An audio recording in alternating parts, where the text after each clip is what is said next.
శక్తి కలిగిన ఘనుడైనటువంటి దేవునికి వందనాలు తెలియజేస్తూ ఉన్నాను. ఆత్మీయులైనటువంటి మీ అందరికీ కూడా శక్తి కలిగినటువంటి దేవుని శుభనామములో మీ అందరికీ ప్రేమపూర్వకమైనటువంటి శుభవందనాలు తెలియజేస్తూ ఉన్నాను. మీరందరూ క్షేమంగా ఉండాలని, ఆశీర్వాదకరంగా నడిపించబడాలని, ఆత్మీయంగాను భౌతికంగాను వర్ధిల్లాలని మీ కొరకు మేము ఎప్పుడూ ప్రార్థన చేస్తూ ఉన్నాం. పరిచర్యలో జ్ఞాపకం చేసుకుంటూ ఉన్నాం. అలాగే ఈ బేతెస్తా పరిచర్య ద్వారా నడిపించబడుతున్నటువంటి ఈ యొక్క యూట్యూబ్ ఛానల్ని మీరందరూ గౌరవిస్తూ, ఆదరిస్తూ, ఆత్మీయమైనటువంటి మేలులు పొందుతూ మీరిస్తున్న ప్రోత్సాహాన్ని బట్టి దేవునికి వందనాలు మరియు మీకు కృతజ్ఞతలు తెలియజేస్తూ ఉన్నాను. ఇంకను ఈ యొక్క పరిచర్య ద్వారా మీరు పొందుతున్నటువంటి మేలులు దేవునికి మహిమకరంగా ఉండులాగున కామెంట్ చేస్తూ, మాకు కూడా తెలియజేస్తూ, అదే అనుభవాలను ఇతరులకు కూడా తెలియజేస్తూ ఈ యొక్క ఛానల్ని, ఈ పరిచర్యను పరిచయం చేస్తూ దేవుని మహిమపరుస్తూ ఈ యొక్క పరిచర్యలో మీరు కూడా పాలిభాగస్తులు కావాలని దేవుని సేవకునిగా మనవి చేస్తూ ఉన్నాను. మరొక పర్యాయం మనందరం ప్రభువుతో కొంత సమయం గడపడానికి దేవుడు మనకు మరొక అవకాశాన్ని కలిగించారు. అందుని బట్టి దేవునికి కృతజ్ఞత తెలియజేస్తూ మరి కొద్ది సమయం దేవుని యొక్క వాక్యాన్ని వినుటకు మనందరం సిద్ధపడదాం. ఈ సమయంలో తల్ల వంచినట్లయితే ప్రార్థన చేసుకుందాం. సకల ఆశీర్వాదములకు కారణభూతుడైన శక్తి కలిగిన తండ్రి, నీ నామమును బట్టి సమయాన్ని బట్టి కృతజ్ఞతాస్తుతులు చెల్లిస్తూ ఉన్నాం. అనాది కాలంగా గతించిన దినములన్నీ నీ అమూల్యమైనటువంటి ప్రేమ చేత, నీ వాగ్దానము చేత మమ్మల్ని అందరినీ కూడా నీ కృపా హస్తాల కింద భద్రపరిచి సురక్షితంగా క్షేమంగా కాపాడుతూ మరొక పర్యాయము నీ సన్నిధిలో నీతో సహవాసం చేయుటకు, నీ సన్నిధిని అనుభవించుటకు, నీ పాదాల దగ్గర గడుపుటకు ఇచ్చినటువంటి సమయమును బట్టి కృతజ్ఞతాస్తుతులు చెల్లిస్తూ ఉన్నాం. ఈ కార్యక్రమంలో ఏకీభవించిన వారిని, ఏకీభవిస్తున్న వారిని, కార్యక్రమాన్ని ప్రోత్సహిస్తున్న వారిని ప్రత్యేకంగా నీ చేతులకు అప్పగిస్తున్నాం. దీవించండి. ఈ సమయంలో శక్తి కలిగినటువంటి నీ వాక్యములో నుండి కొన్ని అద్భుతమైనటువంటి సత్యాలు, విషయాలు తెలుసుకోవాలని ఆసక్తితో చేరి ఉన్నటువంటి వారందరిపై నీ కృప కనికరములు ఉంచి నడిపించమని కోరుతూ యేసు నామములో ఈ ప్రార్థన అడిగి వేడుచున్నాము తండ్రి, ఆమేన్. ప్రియమైన వారలారా, పరిశుద్ధమైనటువంటి బైబిల్ గ్రంథంలో నుండి కొద్ది సమయం దేవుని వాక్యాన్ని ధ్యానం చేద్దాం. కీర్తనల గ్రంథము 106వ కీర్తన 4వ వచనంలో ఈ విధంగా వ్రాయబడి ఉంది. యెహోవా, నీవు ఏర్పరుచుకొనిన వారి క్షేమమును నేను చూచుచు, నీ జనులకు కలుగు సంతోషమును బట్టి నేను సంతోషించుచు, నీ స్వాస్థ్యమైన వారితో కూడి కొనియాడునట్లు నీ ప్రజల యందు నీకున్న దయ చొప్పున నన్ను జ్ఞాపకమునకు తెచ్చుకొనుము, నాకు దర్శనమిచ్చి నన్ను రక్షించుము. ప్రియమైనటువంటి మిత్రులారా, ఈ యొక్క గ్రంథకర్త అయినటువంటి మరి దేవుని యొక్క సేవకుడు, దేవునికి ఇష్టడైనటువంటి భక్తుడైనటువంటి దావీదు దేవుని సన్నిధిలో చేస్తున్నటువంటి ప్రార్థన ఈ విధంగా మనకు కనబడుతూ ఉంది. ఈరోజు ఆత్మ సంబంధమైనటువంటి విషయములలో ఒక మాదిరిని తీసుకొనుటకు భక్తుడైనటువంటి దావీదు మనకు ప్రథమ స్థానంలో కనబడుతూ ఉన్నాడు. దావీదు యొక్క ఆత్మీయ జీవితములో, దావీదు యొక్క దైవానంద జీవితములో ఆయనలో నుండి మనం నేర్చుకోవాల్సిన పాఠాలు ప్రియమైన మిత్రులారా చాలా ఉన్నాయి. దావీదు యొక్క భక్తి జీవితాన్ని మనం పరిశీలన చేస్తే ఆయన నరుడు అనగా మానవ మాత్రుడే కానీ తన యొక్క ఆధ్యాత్మిక ప్రయాణములో దేవునితో గడిపినటువంటి ఆ దినములలో ఎక్కడా కూడా దావీదు యొక్క జీవిత చరిత్రను కానీ, ఆత్మీయ చరిత్రను కానీ, తన యొక్క రాజు జీవితాన్ని కానీ మనం పరిశీలన చేస్తే తన కొరకు కానీ, తన కుటుంబం కొరకు కానీ, వ్యక్తిగత విషయాలు కానీ ఈ భౌతికమైనటువంటి ఆశీర్వాదం కొరకు కానీ, ఆ కష్టముల నుండి విడుదల కావాలని కానీ, ఆశీర్వాదం పొందాలని కానీ, ఉన్నత స్థితిలోకి వెళ్ళాలని కానీ తన కొరకు తాను ఎక్కడా ప్రార్థన చేసినట్లుగా బైబిల్లో మనకు కనబట్టలేదు ప్రియులారా. ఈరోజు భూమి మీద మానవులంగా మనం ప్రభు అయిన యేసుక్రీస్తు వారిని అసలు నమ్ముకోవడమే ఇహలోక సంబంధమైనటువంటి కొన్ని ఆశలతో, ఆలోచనలతో ప్రభు దగ్గరికి వస్తున్నాం. దేవుడు కాదని చెప్పడం లేదు, కానీ దేవుని యొక్క ఉద్దేశం ఏంటి అంటే, మానవ మాత్రులమైన మనందరం జన్మతః కర్మతః పాపులము. ఇదే విధానం కొనసాగితే మనందరం కూడా భయంకరమైన నరకానికి పోతాం. మనందరం నరకము నుంచి విడిపించి నిత్యరాజ్యాన్ని తీసుకుని వెళ్ళాలనే ఉద్దేశంతోనే తండ్రిని దేవుడు తన ఏకైక కుమారుని యేసుక్రీస్తు ప్రభువారిని ఈ భూమి మీదకి పంపించి తన యొక్క విలువైన జీవితాన్ని మనందరి కొరకు సమర్పించి, మనము భరించాల్సిన శిక్ష, మనము కార్చాల్సినటువంటి రక్తాన్ని తన కుమారుడు అనుభవించి భరించి మనకు బదులుగా ఆయన శిక్షను అనుభవించి మనలను పవిత్రులుగా చేసి నిత్యరాజ్యానికి వారసులు చేయాలనే ఉద్దేశంతోనే తన కుమారుణ్ణి ఈ లోకానికి పంపించి ఉన్నాడు. ప్రియమైన మిత్రులారా, ఇది దేవుని యొక్క ప్రధానమైన ఉద్దేశమై ఉంది. అయితే దానిలో భాగంగా భూమి మీద మానవులమైన మనము ఈ బ్రతుకున్నంత కాలం ప్రభు చిత్తానుసారంగా నడిస్తే ఇహలోక సంబంధమైన క్షేమాన్ని, ఆశీర్వాదాన్ని కూడా దేవుడు తప్పకుండా తన యందు భయభక్తులు గల వారిని ఆశీర్వదించడానికి ఆయన సిద్ధంగా ఉన్నాడు. అయితే పిల్లరా, దేవుని యొక్క ఉద్దేశం ఏమై ఉన్నదనంటే, దేవుని యొక్క చిత్తాన్ని, ఆయన ఆలోచనను మనం అనుసరించి నడిచినప్పుడు ఈ భూమి మీద మనకు ఏం కావాలో మనం అడగకపోయినా అడిగినవి ఇస్తాడు. అడగకపోయినా సమస్తమును ఎరిగినటువంటి దేవుడు నీ ఊహించి వాటికంటే, ఆశించి వాటికంటే అత్యధికమైనటువంటి రీతిలో నేను దీవించడానికి ఆయన ఎప్పుడూ సిద్ధంగా ఉన్నాడు అనేటువంటి మాటకు నిదర్శనంగా దావీదు యొక్క జీవితాన్ని మనం పోల్చి ఆయన నుండి చాలా పాఠాలు మనం నేర్చుకోవచ్చు ప్రియులారా. దావీదు యొక్క జీవితంలో తనకు సమయం దొరికిన ప్రతిసారి కూడా దేవుని ఘనపరచుటకు, దేవుని గొప్ప చేయుటకు, దేవుని నామమును కీర్తించుటకు, ఆరాధించుటకు అవకాశం కోసం చూసేటువంటి వాడు. పిల్లరా, ఆ గొర్రెలను, పశువులను వేపేటప్పుడు కానీ, వాటికి మేతను సిద్ధపరిచి వాటన్నిటినీ ఒక చోటకు తీసుకుని వచ్చి వాటిని భద్రముగా ఉన్నటువంటి చోట్లోకి నడిపించి ఆ దొరికినటువంటి కొద్ది సమయంలో తనదైన శైలిలో పాటలను రాస్తూ, సంగీతాన్ని సమకూరుస్తూ చక్కని రీతిలో పాడి దేవునిని మహిమపరిచేవాడు. ఈరోజు ప్రియమైన మిత్రులారా, అలాంటి భక్తుడైనటువంటి దావీదు చేస్తున్నటువంటి ఒక అద్భుతమైనటువంటి ప్రార్థన ఏంటి అంటే, ఈరోజు మనందరం కూడా దీవెనకరంగా ఉండాలి, ఆశీర్వాదకరంగా ఉండాలని కోరుకుంటున్నాం. చాలాసార్లు అది నేటి దినాలలో మన జీవితంలో అనుకున్నది అనుకున్నంత త్వరగా మనకు దొరకడం లేదు.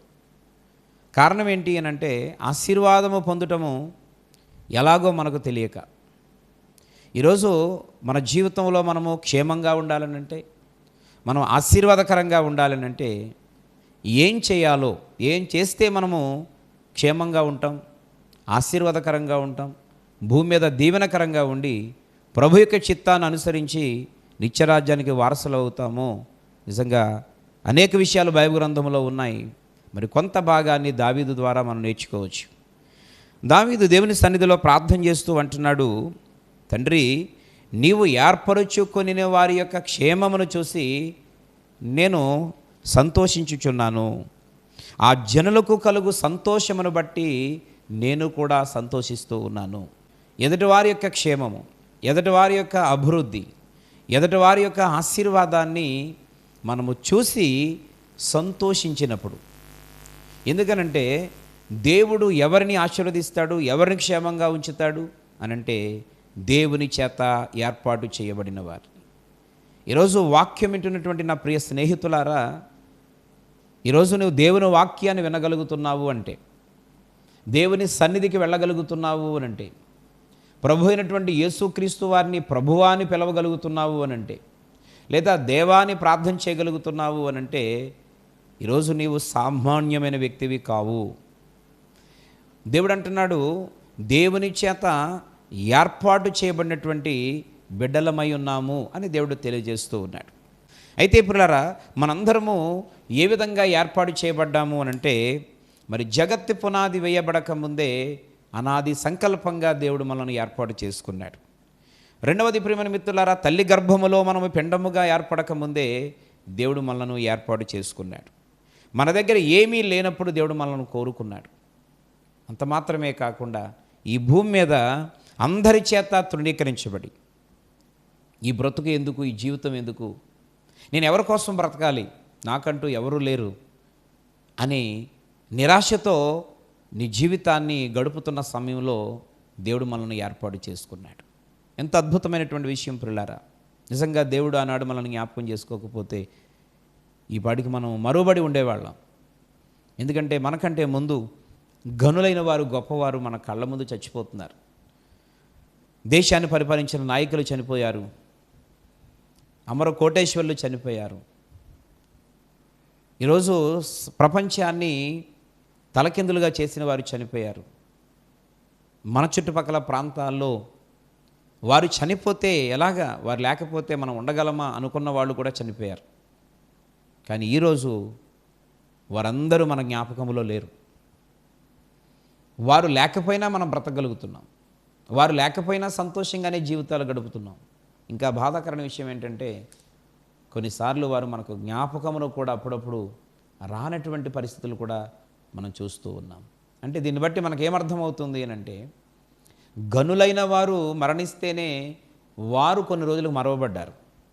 మరి ఈరోజు వాక్యం వింటున్నటువంటి మరి మన పరిస్థితి చూస్తే మనం అసలు గుర్తింపులో లేనివారం.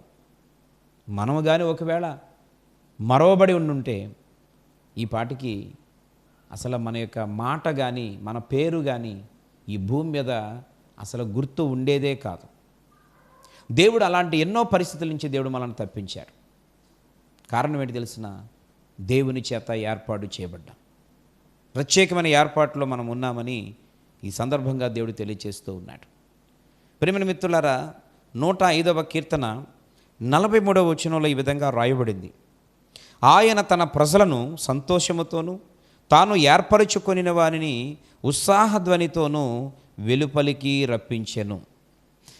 ఇక్కడ భక్తుడంటే దావీదు ఏ సందర్భాన్ని జ్ఞాపకం చేస్తూ ఉన్నాడు అంటే, దేవుని చేత ఏర్పాటు చేయబడినటువంటి ఇశ్రాయేలీలు అనేటువంటి దేవుని ప్రజలను గూర్చి ఇక్కడ ఒక సందర్భాన్ని జ్ఞాపకం చేస్తూ ఉన్నాడు. ఎందుకంటే దేవుడు ఏర్పాటు చేసుకున్నటువంటి తన ప్రజలు ఐగుప్తు దేశంలో భయంకరమైనటువంటి బానిసత్వంలో, భయంకరమైనటువంటి వెట్టి చాకరీ పనిలో వారు మగ్గిపోతూ, నలిగిపోతూ, స్వేచ్ఛ లేక ఆ దేవుని ఆరాధించుటకు అవకాశం లేని పరిస్థితుల్లో వారు కృంగిపోతూ ఉన్నప్పుడు వారు ఏడ్చిన ఏడుపులు, వారు చేసిన ప్రార్థన, వారు కార్చిన కన్నీరు దేవుడు వెంటనే చూశాడు. కారణం ఏంటంటే, అక్కడున్నటువంటి ప్రజలందరిలో ఇశ్రాయేలీయులు అనేటువంటి వారు దేవుని చేత ఏర్పాటు చేయబడినవారు. ఎందుకనంటే ఆయన అంటున్నాడు, తన ప్రజలు అనగా దేవుని యొక్క జనాంగమై ఉన్నాం, దేవుని యొక్క సొత్తు అయినటువంటి ప్రజలమై ఉన్నారు.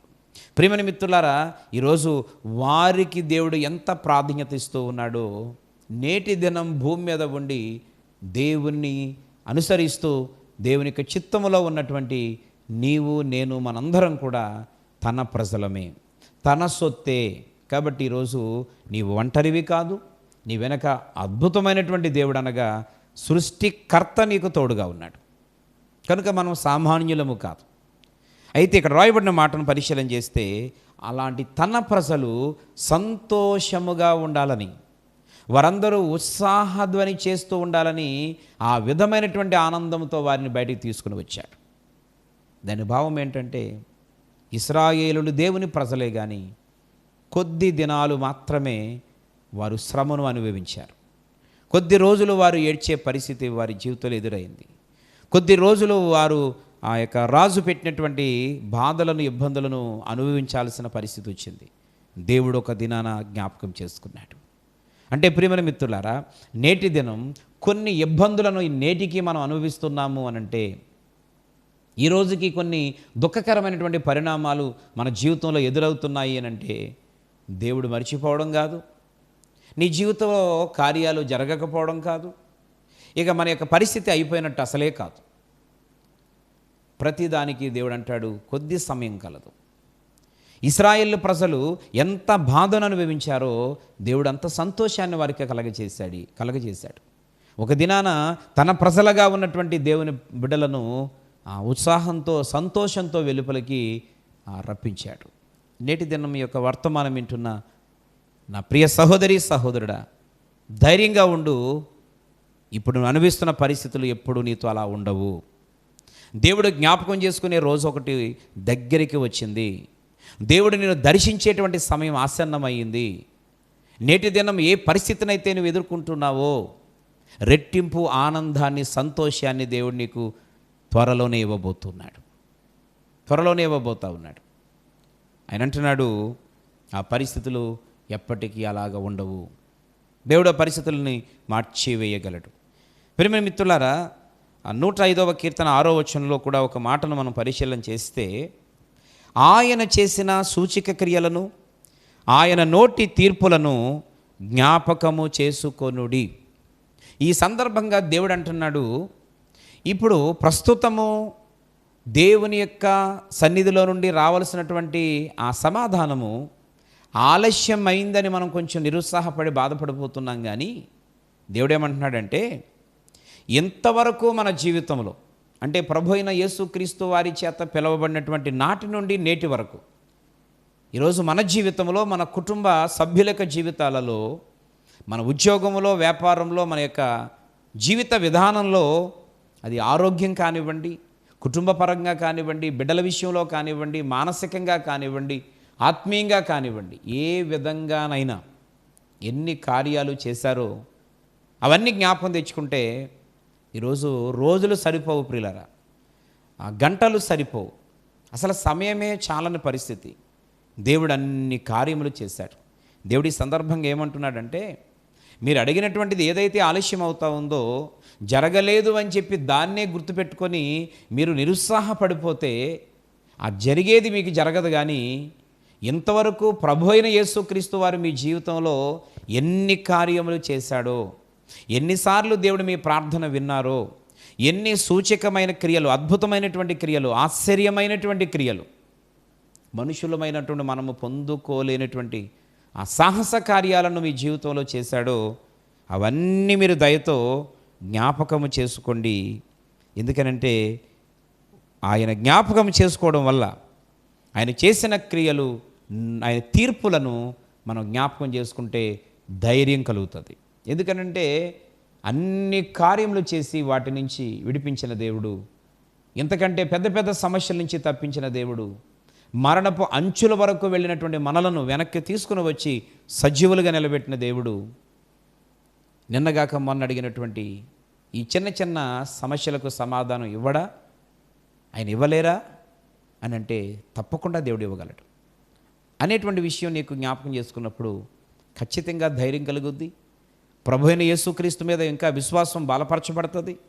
అంత మాత్రమే కాకుండా నువ్వు పొందాలనుకున్నటివి అతి తొందరగా పొందే అవకాశం ఉంటుంది. ఎందుకంటే ఆయన అంటున్నాడు, శ్రమ దినాన నువ్వు కృంగిన ఎడల నువ్వు చేతకాని వాడివైపోతావు. ఎందుకంటే శ్రమ నిన్ను చేతకాని వాడినిగా చేస్తుంది. ఆ బాధ, వేదన నువ్వు పొందుకునేటువంటి కార్యాలు కూడా పొందుకోకుండా చేస్తుంది. నీ దగ్గరికి వచ్చేటువంటి అద్భుతాలను కూడా రాకుండా చేస్తుంది. ఈరోజు ప్రియమైన మిత్రులారా, కనుక ఆయన చేసినటువంటి ఆశ్చర్య క్రియలను, ఆయన నోటి తీర్పులను మనము జ్ఞాపకం చేసుకోవాలి. ఈరోజు మనం చేస్తున్న పొరపాట్లు ఇవి ప్రియులారా.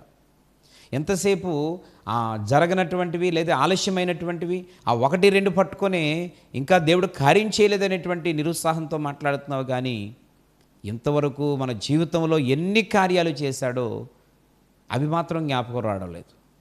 దేవుడు అంటున్నాడు, ఈ కార్యం జరగాలనంటే నీ జీవితంలో ఇంతవరకు దేవుడు ఎన్ని మేలులు చేశాడో అవన్నీ దయచేసి జ్ఞాపకం చేసుకోనమని దేవుడి సందర్భంగా జ్ఞాపకం చేస్తూ ఉన్నాడు.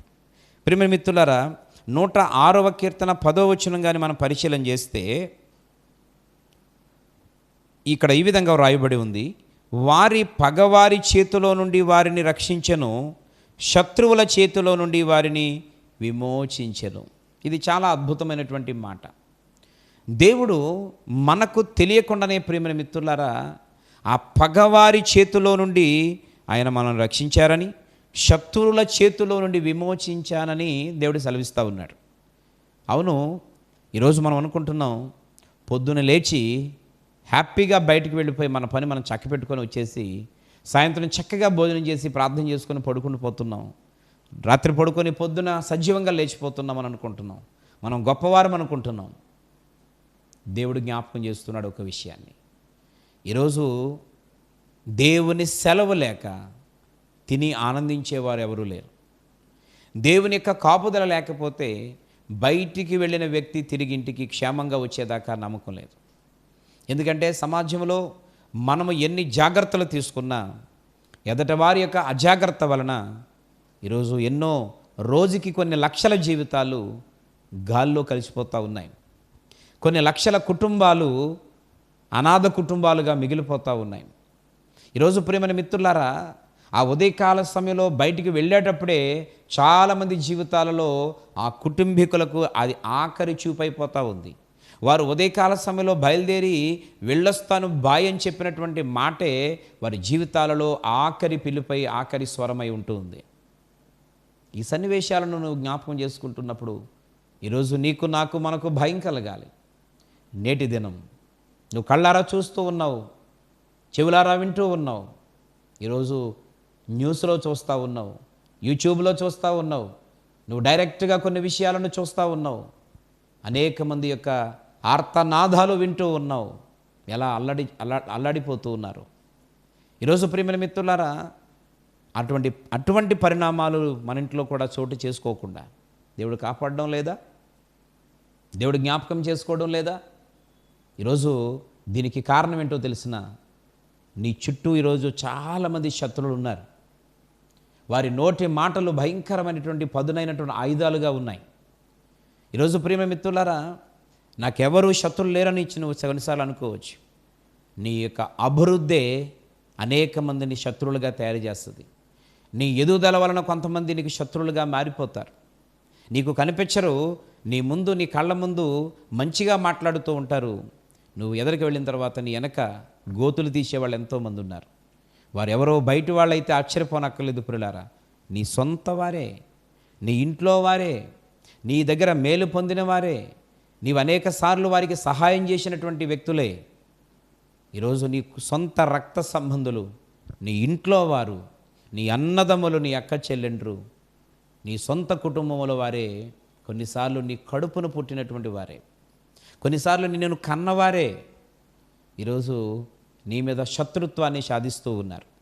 దేవుని వాక్యం చెప్తా ఉంది, నీవు దేవుని చేత ఏర్పాటు చేయబడిన వ్యక్తివి కనుక.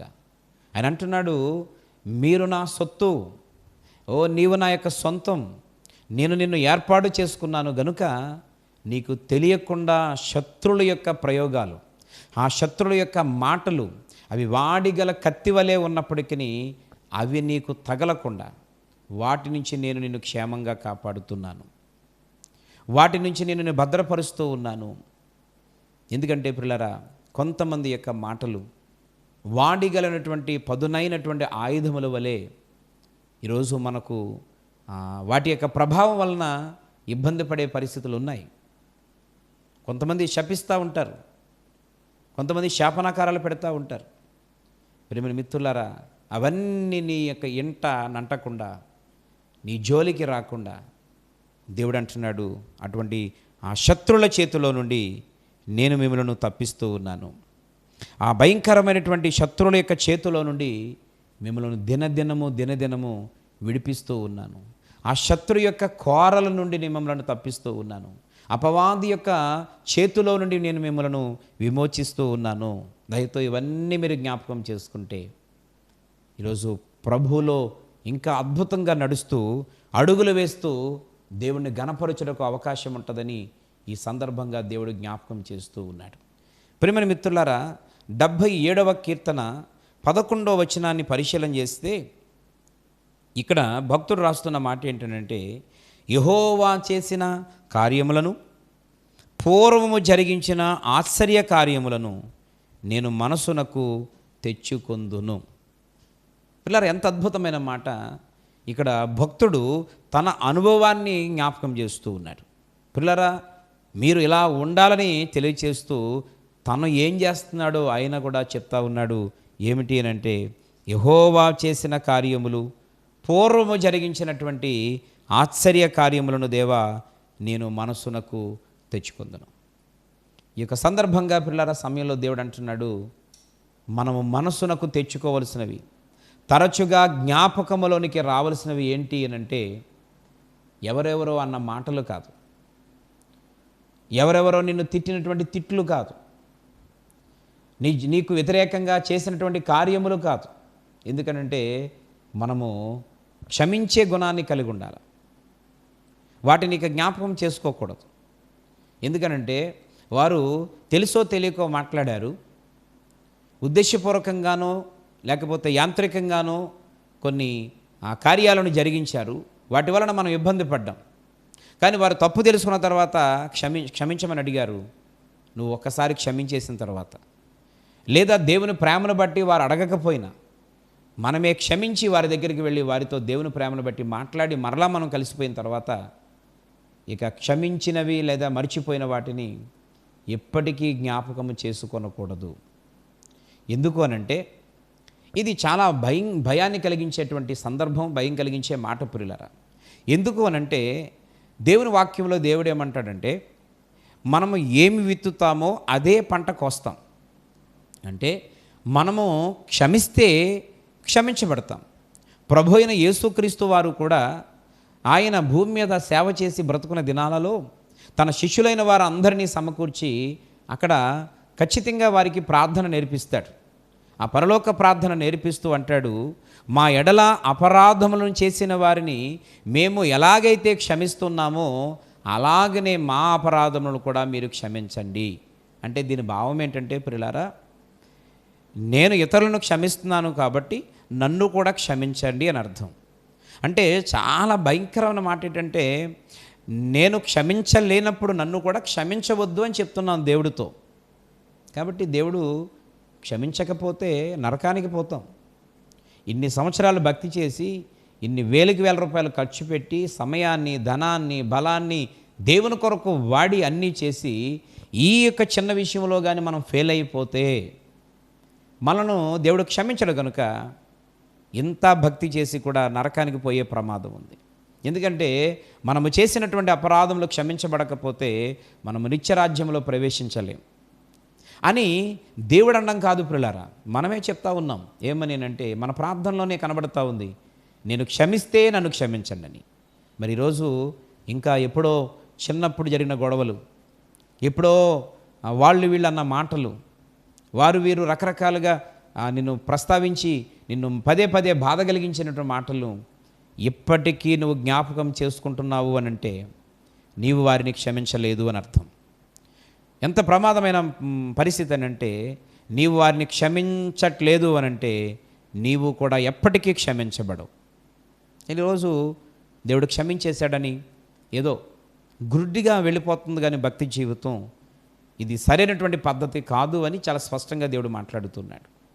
కనుక ఈ వచ్చిన భాగాన్ని మనం పరిశీలన చేస్తే, పూర్వకాలము జరిగినటువంటి ఆశ్చర్యక్రియలను జ్ఞాపకం చేసుకోవాలి కానీ ప్రియమైన మిత్రులారా, ఇలాంటి వాటిని జ్ఞాపకం తెచ్చుకోవద్దని దేవుడు చాలా స్పష్టంగా తెలియజేస్తూ ఉన్నాడు. అంటే మన జీవితంలో జ్ఞాపకము తెచ్చుకోవాల్సిన విషయాలు ఏమైనా ఉన్నాయనంటే దేవుడు మన జీవితంలో చేసిన అద్భుతమైనటువంటి కార్యాలను.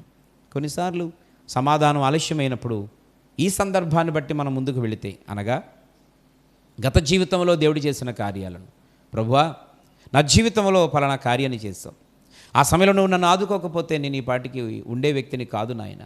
అయ్యా నా బిడ్డల విషయాల్లో కార్యం చేశావు, ఉద్యోగం విషయంలో కార్యం చేశావు ప్రభువా, అణువణువున అద్భుతాలు చేస్తూనే వచ్చావు కనుక ఈ అద్భుతమైనటువంటి స్థితి నేను కలిగి ఉన్నాను నాయన అని దేవుడు చేసిన కార్యాలను జ్ఞాపకం చేసుకుని ప్రార్థన చేయడం ద్వారా వెంటనే ఆయనకు ఇంకా నీ మీద ఎక్కువ కనికరము కలిగి, ఇన్ని కార్యాలు చేసిన దేవుడు ఆ ఒక్క కార్యాన్ని చేయడానికి ఇంకా ముందుకు వస్తాడు. ఇది పద్ధతి, ఇది క్రమం. ప్రియమైన మిత్రులారా, కనుక భక్తుడైన దావీదు అంటున్నాడు, దేవా నా జీవితంలో నీవు పూర్వకాలంలో చేసిన ఆ అద్భుతమైనటువంటి ఆశ్చర్యమైన కార్యాలు నేటికి నన్ను ఈ స్థితిలో ఉండడానికి గల కారణాలను నేను ఎప్పుడూ కూడా జ్ఞాపకం తెచ్చుకుంటున్నాను, నేను ఎప్పటికీ మనసుకు తెచ్చుకుంటున్నాను ప్రభువా అని దేవుని సన్నిధిలో ప్రార్థన చేస్తూ జ్ఞాపకం చేసుకుంటూ ఉన్నాడు. మనందరికీ ఒక మాదిరిని ప్రియమైన మిత్రులారా దేవుడు చూస్తూ ఉన్నాడు. ఎందుకనంటే ఆయన గొప్ప దేవుడు, శక్తి కలిగిన దేవుడు, ఆయన అన్యాయం చేసేటువంటి దేవుడు కాదు. ఎందుకనంటే లోపాలు ఏమైనా ఉంటే మనలో ఉండవచ్చేమో కానీ సృష్టికర్త అయినటువంటి దేవునిలో ఒక్క లోపము ఉండదు. ఒక్క లోపాన్ని మనం పట్టుకోలేము, ఒక లోపాన్ని గుర్తించలేము ప్రియమైన మిత్రులను. ఎందుకంటే నరమాత్రులము, భూమి మీద ఉన్నటువంటి మనుషులము గనుక మనలో లోపాలు ఉండొచ్చేమో కానీ సృష్టికర్త ఉంటే దేవునిలో లోపాలు ఉండవని ఖచ్చితంగా ఈ వాక్యం ద్వారా దేవుడు తెలియజేస్తూ ఉన్నాడు. పరిశుద్ధ గ్రంథములో రోమాపత్రిక 10వ అధ్యాయము 11వ వచనంలో ఈ విధంగా వ్రాయబడి ఉంది. ఎలయనగా ఆయన యందు విశ్వాసముంచి వాడెవడను సిగ్గుపడడని లేఖనము చెప్పుచూ ఉన్నది. అంటే చాలా అద్భుతమైనటువంటి మాట ఏంటంటే ప్రియమైన మిత్రులారా, విశ్వసించువారు ఎవరునూ కూడా సిగ్గుపడరు. అవును, నిజమే. దేవుడు తన యందు విశ్వాసం ఉంచి వారిని సిగ్గుపడనీయడు. అంటే దీని అర్థం కొన్నిసార్లు మనము కొన్ని కార్యాలు పొందుకోలేకపోతున్నాము అని అంటే అర్థం ఏంటంటే నీ విశ్వాసములో లోపాలు ఉండవచ్చు కానీ దేవుని యొక్క కార్యాలు చేయడంలో కానీ, అద్భుతాలు చేయడంలో కానీ, ప్రార్థన వినడంలో కానీ ఎక్కడ లోపాలు ఉండవని స్పష్టంగా తెలియజేస్తూ ఉంది వాక్యం ద్వారా. కనుక ఇందాక మీకు జ్ఞాపకం చేసినట్లుగా ఒకవేళ అవిశ్వాసముకు మనం కలిగి ఉండొచ్చు, అపనమ్మకాన్ని మనం కలిగి ఉండొచ్చు, నీ విశ్వాసములో బలహీనతలు ఉండొచ్చు, నీ భక్తిలో లోపాలు ఉండొచ్చు, మనము దేవుని యొక్క ఉద్దేశాన్ని నెరవేర్చడంలో తప్పుదారి నడవచ్చు. ఈరోజు ప్రియులారా ప్రార్థనలో పడిపోయి ఉండొచ్చు, విశ్వాసములో బలహీనమైపోయి ఉండొచ్చు, దేవుని మందిరానికి దూరం అయిపోతూ ఉండవచ్చు, ఉపవాసం చేయడం మానేసి ఉండవచ్చు, దేవుని సన్నిధిని దొంగిలించవచ్చు. ఇవన్నీ మానవులుగా మనం చేస్తున్నటువంటి పొరపాట్లు, లోపాలు. ఇలాంటివి ఏమైనా ఉండటం వలన కార్యాలు జరగడం ఆలస్యం అవ్వచ్చేమో, లేదా జరగాల్సింది కాలము పొడుగుతూ ఉండవచ్చేమో, అసంతృప్తి అనేటువంటిది నీ జీవితంలో ఎదురవ్వచ్చేమో. దీనికి కారణం భక్తుడైనటువంటి దావీదు చెప్తా ఉన్నాడు, నీవు విశ్వాసములో లోపాలు ఉన్నాయి, నీ యొక్క భక్తి జీవితంలో పొరపాట్లు ఉన్నాయి. నీవు కూర్చొని ఆలోచన చేసి పరిశీలన చేస్తే ఆ లోపం బయలుపరచబడుతుంది. దాన్ని సరి చేసుకోగలిగితే అద్భుతమైనటువంటి కార్యాలు మనం అనుభవిస్తాం. అంత మాత్రమే కాకుండా ఈ వాక్యం యొక్క ముఖ్య ఉద్దేశాన్ని మనం ఆలోచన చేస్తే దేవుని చేత ఏర్పాటు చేయబడిన వారు ఆశీర్వదించబడుతూ ఉంటే, క్షేమముగా ఉంటే, ఎదుగుతూ ఉంటే వారిని చూసి, వారి క్షేమాన్ని చూసి, అభివృద్ధిని చూసి సంతోషించే వ్యక్తులలో ప్రథమ స్థానాన్ని సంపాదించుకోవాలి. రెండవది ప్రియమైన మిత్రులారా, మన విశ్వాసములో లోపాలు లేకుండా, మన యొక్క భక్తిలో ఏమాత్రం లోపము లేకుండా మనము సరి చేసుకోగలిగితే అడగకపోయినా ఆశించకపోయినా, ఇలా జరగాలి కావాలి ప్రభు అని కోరుకోకపోయినా భక్తుడైన దావీదుని తన ఆలోచనలో, ఊహల్లో లేనంత స్థాయిలోకి తీసుకెళ్ళిపోయిన దేవుడు. ఈరోజు వర్తమానం వింటున్న ప్రియ దేవుని బిడ్డ, నువ్వెవరైనా సరే ఇప్పుడు వాక్యం వింటూ ఉన్నప్పుడు ఏ పరిస్థితిలో ఉన్నా నీవు నమ్మితే ప్రభు యొక్క చిత్తాన్ని అనుసరించి ముందుకు అడుగులు వేయడానికి ఇప్పుడే ఒక నిర్ణయం తీసుకొని ముందుకు నడవగలిగితే దేవుడు నిన్ను కూడా అంచెలంచెలుగా ఉన్నత స్థితిలోనికి, ఆశీర్వాదపు స్థితిలోనికి దేవుడు తీసుకుని వెళ్ళిపోతాడు. ఖచ్చితంగా తీసుకుని వెళతాడు. ఎందుకో తెలిసిన, నీవు దేవుని చేత ఏర్పాటు చేయబడ్డావు, దేవుని చేత ప్రేమించబడ్డావు. దేవుడిని నేను ఏర్పాటు చేసుకోకపోతే, ప్రేమించకపోతే అసలు ఆయన సన్నిధికి వచ్చే అర్హత కూడా మనకు ఉండదు. ఈరోజు ఆయనని ప్రభువాని పిలిచే యోగ్యత కూడా మనకు ఉండదు. ఒక రోజు పిలవబడకపోతే, ఏర్పాటు చేయబడకపోతే నువ్వు దేవుళ్ళలో కూడా నిలబడి ఉండలేవు. ఈరోజు నువ్వు ప్రభువుతో ఉండగలుగుతున్నావు అని అంటే నువ్వు ఏర్పాటులో ఉన్నావు. కనుక ఈ అద్భుతమైనటువంటి సమయాన్ని దేవుని సన్నిధిలో ప్రియమైన మిత్రులారా నీ యొక్క జీవితంలోకి అనుభవిస్తూ, వాక్యాన్ని తీసుకుంటూ, ఇప్పటికైనా ఆ వాక్యంలో దేవుడు చెప్పినటువంటి హెచ్చరికలను ఈరోజు గుర్తించి విధేయత చూపుతూ ఆ లోపాలను సరి చేసుకోగలిగితే, ఈరోజు దేవుడు చెప్పినట్లుగా మాదిరిగా చూపించిన దావీదు యొక్క జీవితాన్ని మనం అనుసరించి నడిచినలా ఆ ఉన్నతమైనటువంటి ఖ్యాతిని, ఆ ఘనతను, ఆధిక్యతను ఈ సమయంలో దేవుడు నీకు ఇవ్వడానికి ఆయన సిద్ధంగా ఉన్నాడు. దేవుని పాదాల దగ్గర ఒక చక్కని తీర్మానం తీసుకుందాం, సరి చేసుకుందాం. పరిస్థితులు ఏ విధంగా ఉన్నా ప్రభువుకి చెప్తే ఆయన వినుటకు, క్షమించుటకు సిద్ధంగా ఉన్నాడు. పరిస్థితులను మార్చడానికి ఆయన ఎప్పుడూ సిద్ధంగా ఉన్నాడు. కనుక ఈ అద్భుతమైన మాటలు మన హృదయాల్లో భద్రపరుచుకొని వాక్యానుసారంగా జీవిద్దాం. తలలు వంచండి, ప్రార్థనలు ఏకీభవించండి. ఇప్పుడే మంచి మనసు కలిగినటువంటి దావీదు యొక్క అనుభవంలో నుండి కొన్ని నిర్ణయాలను మనం కూడా తీసుకొని దేవుని పాదాల దగ్గర ప్రార్థన చేసుకుందాం. తలలు వంచండి, ప్రార్థనలు ఏకీభవించండి. మమ్మల్ని అతిమిక్కులుగా ప్రేమిస్తున్నటువంటి జీవం కలిగిన దేవా, నీ సన్నిధిని బట్టి కృతజ్ఞతలు తెలియజేస్తూ ఉన్నాం. ఈ అద్భుతమైనటువంటి సమయంలో నీ పరిశుద్ధ గ్రంథములో నుండి అద్భుతమైన కొన్ని విషయాలు మా కొరకు మీరు సిద్ధపరిచి మాతో మాట్లాడినందుకు వందనాలు.